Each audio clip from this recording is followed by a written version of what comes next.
पुण्यात आरोग्य अधिकाऱ्यांच्या निलंबित वादाला नवं वळण लागलंय। संबंधित अधिकाऱ्यांना थेट मुख्यमंत्री शिंदेंना पत्र लिहून नाव न घेता आरोग्यमंत्री तानाजी सावंतांची तक्रार केल्याचं बोललं जात आहे। पत्रात त्यांनी एक गंभीर दावाही केलाय। पाहूयात हा रिपोर्ट। पुणे महापालिकेच्या निलंबित आरोग्य अधिकाऱ्यांना मुख्यमंत्री शिंदेंना लिहिलेल्या पत्रानं चांगलीच खळबळ उडाली आहे। काही दिवसांपूर्वी महापालिकेतील आरोग्य अधिकारी भगवान पवार यांचं निलंबन झालं। त्यांच्यावर सातारा इथं कार्यरत महिला कर्मचाऱ्याच्या लैंगिक शोषणाचा ठपका ठेवत कारवाई करण्यात आली। मात्र ही कारवाई एका मंत्र्याच्या दबावापोटी झाल्याचं पत्र भगवान पवार यांनी थेट मुख्यमंत्र्यांना लिहिलंय। पत्रात लिहिलंय की काही दिवसांपूर्वी एका मंत्र्याने मला कात्रजच्या कार्यालयामध्ये बोलावून घेतलं। त्या बैठकीमध्ये मला नियमबाह्य कामं मंजुरी करण्यास सांगितलं गेलं। मी त्याला नकार दिल्यामुळेच माझ्यावर कारवाई झाली। तरी मुख्यमंत्र्यांनी माझं निलंबन मागे घ्यावं, मी मागासवर्गीय आहे, झालेल्या प्रकरणाचा कुटुंबाला त्रास झालाय, असंही त्यांनी या पत्रात लिहिलंय। निलंबित अधिकारी भगवान पवारांचा रोख अप्रत्यक्षपणे आरोग्यमंत्री तानाजी सावंतांकडे असल्याची चर्चा सुरू आहे। त्यावरून रोहित पवार यांनी देखील ट्विट करत सरकारवर जोरदार निशाणा साधलाय।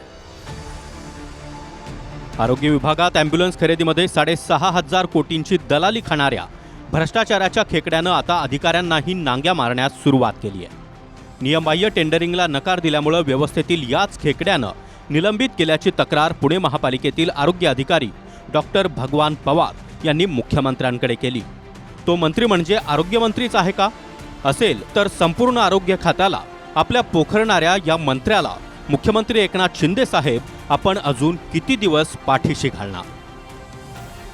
पवारांच्या बद्दलचे अनेक तक्रारी पहिले प्राप्त झालेल्या आहेत, परंतु कोणताही मंत्री कोणत्याही खात्याचा अनियमिततेचे कोणतेही प्रकरण अधिकाऱ्याला करायला सांगत नसतो। कारण आज ना उद्या त्याबद्दल कोणीही माहितीच्या अधिकाऱ्यामध्ये माहिती मागू शकतं। जर ते प्रकरण उघडकीस आलं तर अधिकाऱ्याची नोकरी जाऊ शकते।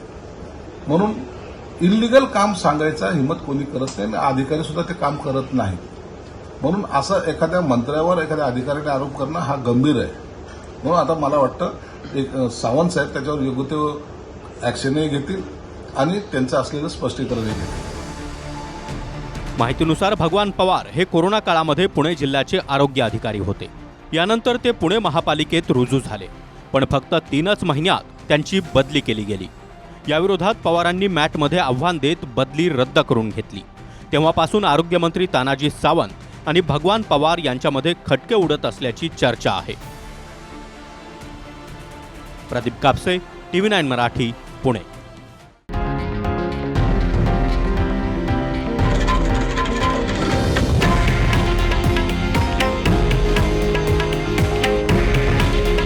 हे आहे देशातील नंबर 1 न्यूज नेटवर्क आणि आपण पाहत आहात TV9 मराठी।